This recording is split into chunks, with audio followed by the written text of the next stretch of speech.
পিকে tutorial হাবের আরেকটি নতুন ভিডিওয়ে আমার সকল প্রিয় দর্শক এবং ভিউয়ার্স বন্ধুদের স্বাগত জানাই।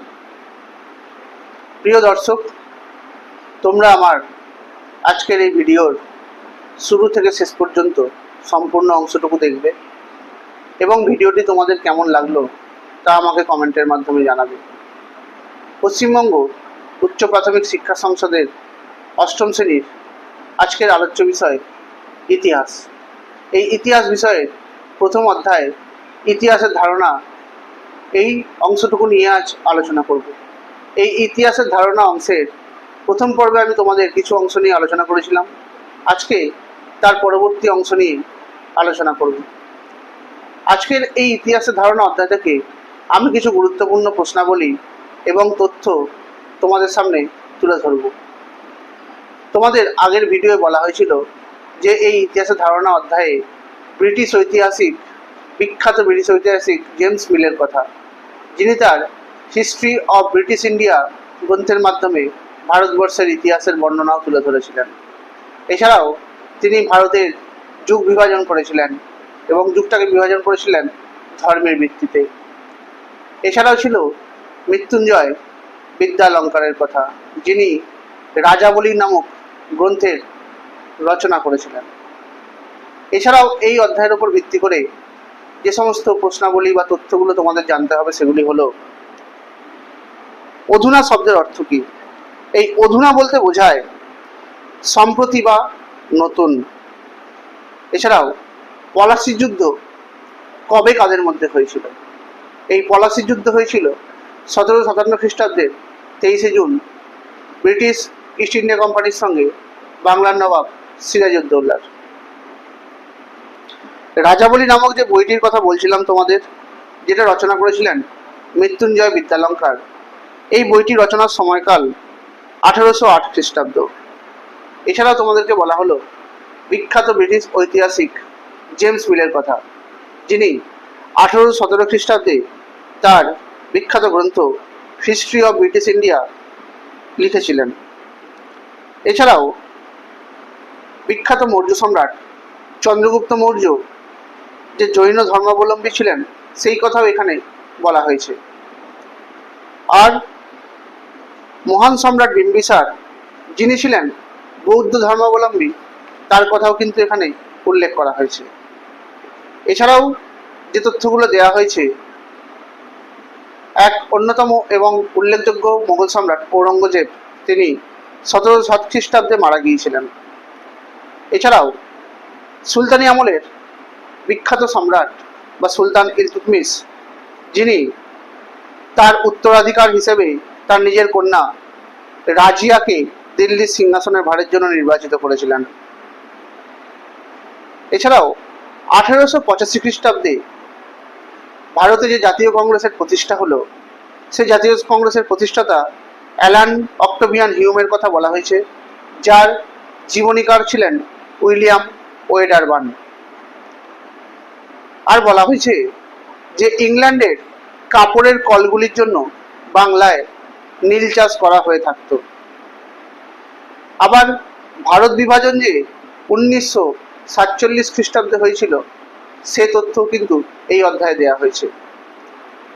এরপরে গুরুত্বপূর্ণ প্রশ্নাবলী, যেমন প্রথমেই তোমাদের এই অধ্যায় থেকে একটি প্রশ্ন করতে হবে, সেটি হলো সাম্রাজ্যবাদ বলতে কি বোঝায়? এই সাম্রাজ্যবাদ হলো এমন এক প্রক্রিয়া, যে প্রক্রিয়ার মধ্য দিয়ে একটি শক্তিশালী দেশ তার নিজের তুলনায় দুর্বল আরেকটি দেশের ওপর প্রভুত্ব বা নিজের ক্ষমতাকে কায়েম করে। ওই দুর্বল দেশের জনগণ, ধনসম্পদ প্রভৃতি শক্তিমান দেশটি নিজের প্রয়োজন মতোই পরিচালনা করে।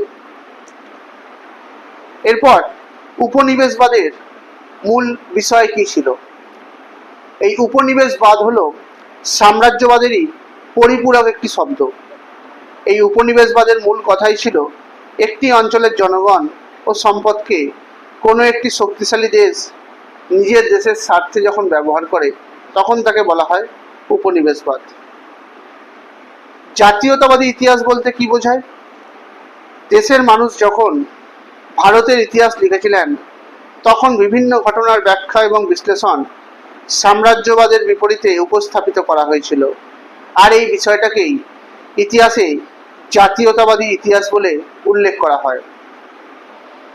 তবে এই ঊনবিংশ শতাব্দীর প্রথম দিক থেকে east India company Bangla, Malay প্রভৃতি অঞ্চলগুলি থেকে চীনে আফিম রপ্তানি করে থাকত, আর যার ফলস্বরূপ পরবর্তীকালে চীনের সঙ্গে ইংল্যান্ড তথা ব্রিটেনের আফিমের যুদ্ধ হয়েছিল।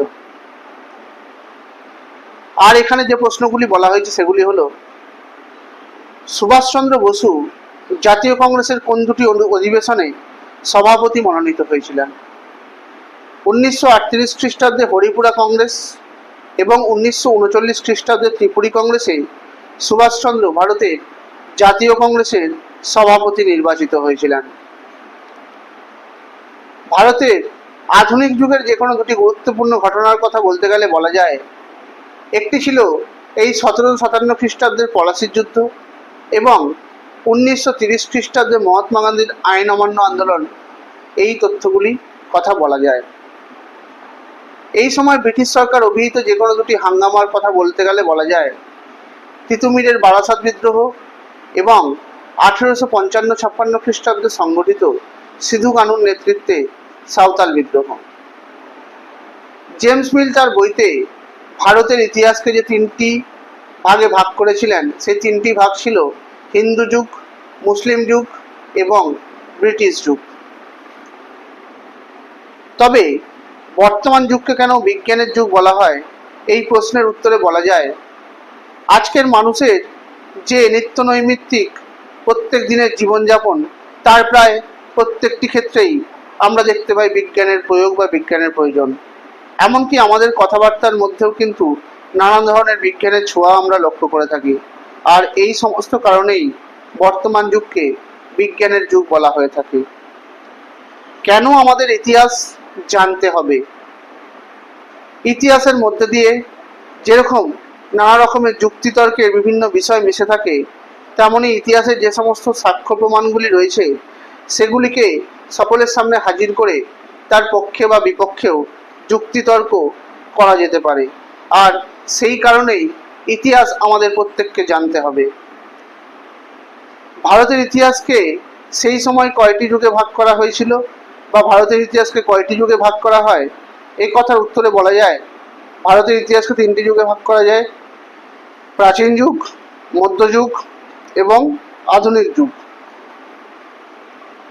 আজকে আমি তোমাদের সামনে এই ইতিহাসের ধারণা অধ্যায় থেকে এই সমস্ত বিষয়গুলো আলোচনা করলাম। এই অধ্যায়ের বাকি অংশ আমার পরবর্তী ভিডিওয়ে আলোচনা করব।